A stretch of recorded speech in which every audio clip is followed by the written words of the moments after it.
Hi Year 4 and welcome back to our story time. I'm going to read chapter 2 now, which is called Anatoly. Anatoly arrives at night with ice in his beard and moonlit eyes. Excitement bubbles inside me as I watch him through the frost-coated window. He unharnesses and feeds his sledge dogs, brushing each of them carefully and checking their paws and whispering their names, Nessa, Bayan, Piotr and Zoya. Finally, he settles them into the shelter and comes inside. He ducks through the doorway, huge as a bear, in his deerskins and furs. But once he peels off his layers and sits by the fire in his threadbare rubacha tunic, he looks thinner and older than I remember. There are deep wrinkles around his silvery eyes and more white hairs in his lopsided beard, which doesn't grow evenly because of the burn scars on his cheeks. But his smile is the same. He looks down when he smiles and flushes pink as a bullfinch's belly. It's been 2 months since Anatoly visited, and though that feels like forever, it's not that long. Sometimes there's half a year or more between his visits, other times a few weeks. I wish he visited more regularly. I miss him when he's not there and spend too much time wondering when he'll come. Anatoly lives alone in the forest, hunting, fishing and trapping animals to survive.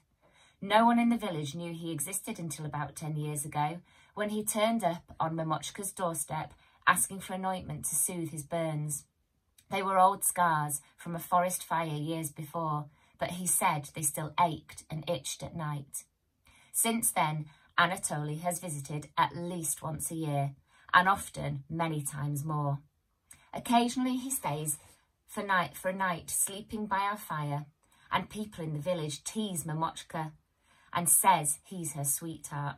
She just laughs and says, "You can't have a sweetheart who spends all their time hiding in the forest," but her eyes shine bright and her smile spreads whenever he visits. "You look like you haven't eaten since we last saw you."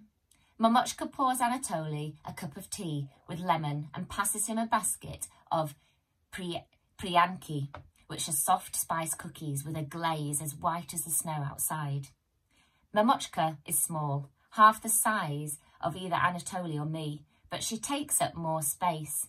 She bustles around, strong and unstoppable, filling the room with as much movement and life as a flight of doves. Anatoly sips his tea, bites a priyanki, and colour floods his face. "I've eaten well, but I've been in the far north these last months, and the cold makes me thin." "What did you find?" I ask, tingling with anticipation for the story. When Anatoly comes out of the snow forest, there's always a story. When I was young, I believed all of Anatoly's tales, whether they were about wolf packs hunting over moonlit snow or fire dragons leaping from volcanoes, because his stories come from the forest, like me, and they felt like clues to my past. Now I know Anatoly's stories are just stories. Mamochka has told me often enough, but still, I like to believe them. In the moments when he tells me them and sometimes afterwards. In the depths of night, when the branches outside my window shine silver and I can't sleep for thinking about what secrets the forest holds. Anatoly smiles his shy smile, reaches deep into his pocket and pulls out his map. He smooths the tattered old paper over the low table between us and I search for the new mark. There's always a new mark, hidden somewhere among the inky trees to show where the story begins. Here is the village. Anatoly points to the neat drawing of the village on the southern end of the map. And here is your house. His finger hovers over mine and Mamochka's house, which is marked by 2 small hearts inside a square. Anatoly always points out all the features on his map, even though I've seen it so many times before. And I could actually draw it from memory. But I don't mind. I like listening to his gentle voice rumble against the crackling of the fire, and I like watching his calloused fingers skate through the sketched forest. It also gives me the chance to find the new mark on my own. The mark might be a large feature, like the picture of a crumbling castle that appeared last year to go with the story about a bear who had once been human. Or it might be a small feature, like the claw hidden in a glade that sparked a story about how a lone baby girl stood up to a pack of wolves. Anatoly told me that story when I was very young, and I still have the wolf claw he gave me under my pillow. Sometimes running my finger along it makes me feel brave, but at other times the sight of the thick, dark hook as long as my thumb makes me pull my blankets tight around me. My gaze drifts across the map, north, through the forest, along a narrow, winding trail. Creatures hide amongst the trees, wolves and wolverines, badgers and bears, snakes and squirrels. Past the first of Anatoly's 5 cabins, the trail disappears, so I follow the silver stream instead, its rippled surface dotted with ice and leaping fish. The Yaga house has moved again. I point to a drawing of a house with chicken legs nestled in a pine thicket. Winter has been harsh this year, Anatoly nods gravely. The house got so cold its knees splintered. It stood up in the middle of the night and the cracks sounded like thunder. I heard it over 10 miles away. It ran south, its feet pounding along the riverbank until it warmed up and settled in this cosy thicket. The Yaga, who lives in the house, wasn't happy at all, as she doesn't like moving closer to the living. You know, Yaga preferred dead souls. Dead souls and houses with chicken legs. Ha! Mamochka folds her arms over her chest and shakes her head. You fill her mind with nonsense, Anatoly. There's truth in all my stories, Anatoly says quietly. He glances up at me with a look of such sincerity that I tell him I would believe every single tale he's ever told. Instead, I rise to my feet and open the long wooden box on the mantelpiece. Inside is my favourite ink pen and my own copy of Anatoly's map. I drew it myself the last time he was here, and although it's not as neat as his, I'm very proud of it. I roll it out on the table and carefully draw the house with chicken legs in its new position. Mamochka disappears into the kitchen, still muttering about nonsense. She only believes in things that she can see for herself. But she wasn't always so dismissive of Anatoly's stories. When I was younger, she used to repeat them to me before bed in her matter-of-fact style, or she'd sing me the songs of her ancestors about the power of nature and the healing magic of the forest. But she seems to have decided that 12 years old is too old for stories. Last time Anatoly visited, after I went to bed, I heard Mamochka tell him that she worries about his stories keeping me wondering about my past. Anatoly told her I'm a magical bear child who will always wonder where I came from. Mamochka replied it would be better if my heart was in the village rather than getting lost in stories in the forest. At that point, I turned over in bed, not wanting to hear any more, and sang myself to sleep. I finished drawing the house with chicken legs and leaned back over Anatoly's map to see what else is new, but my gaze lands on the blue mountain and I can't pull it away. Nestled high in a cliff is a sketch of the bear cave where I was found. With me as a baby inked inside, snuggled in the arms of the bear.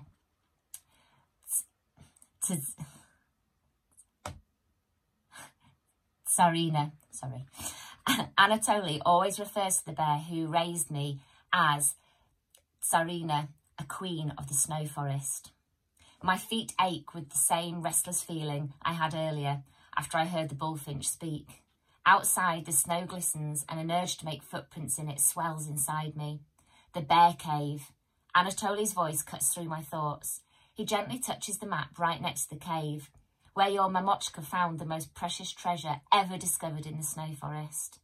Mamochka places a mug of Speeton in front of me and drops a kiss onto my head. She smiles at Anatoly and he smiles back without looking away, and for a moment I feel like the three of us belong together, like a real family.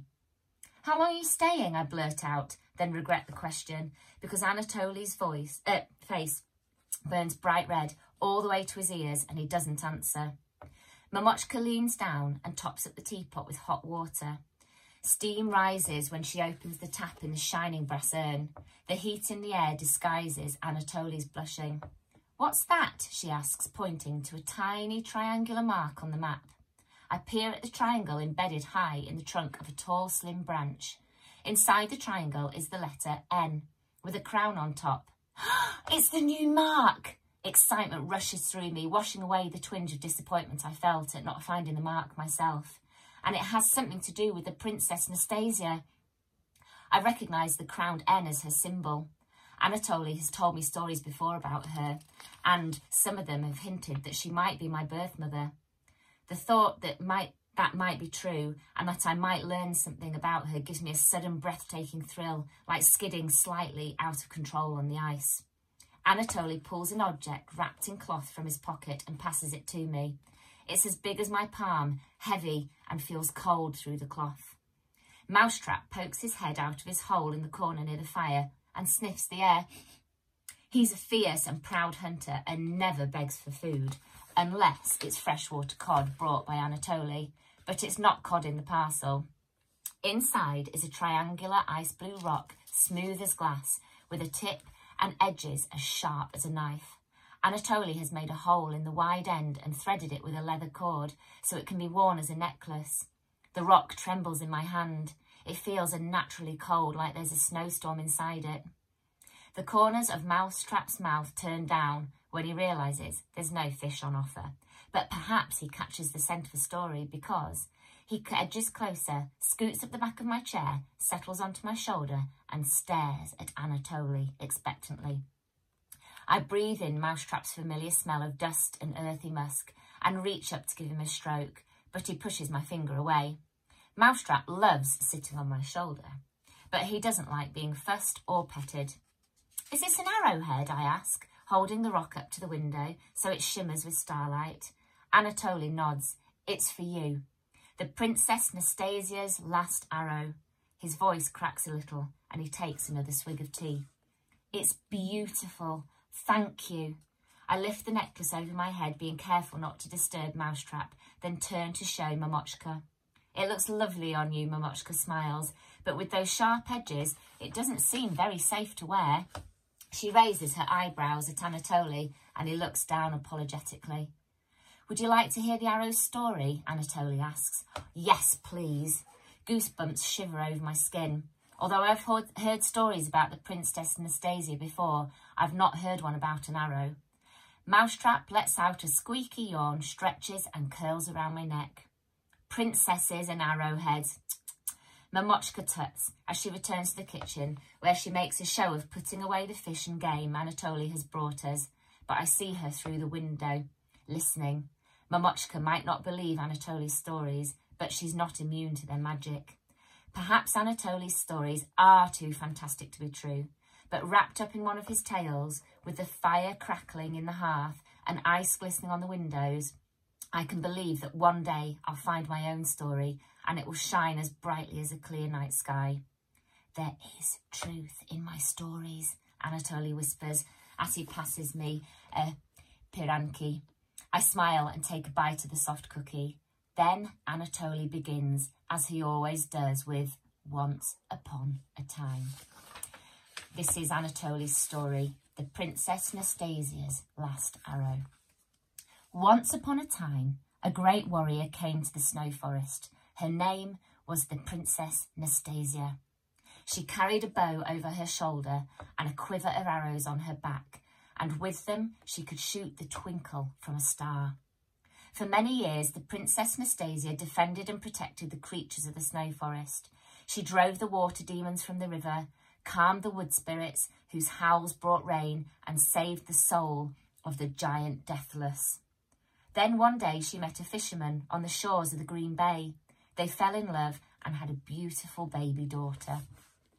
But before the baby was 1 moon old, the fiery volcano in the north exploded into flames. Smay, a 3-headed fire dragon, erupted into the sky, and Nastasia's husband, who was near the volcano at the time, became trapped by the furious beast. Nastasia burned with rage. She shouldered her bow, held her baby to her chest, and climbed to the cave in the Blue Mountain.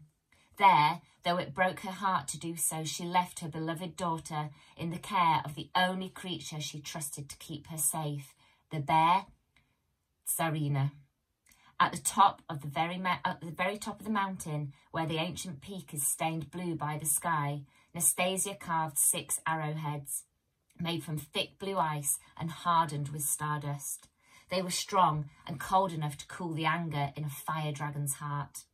The sun set and the moon rose 3 times before Nastasia reached the fiery volcano and found Smay's cave-in.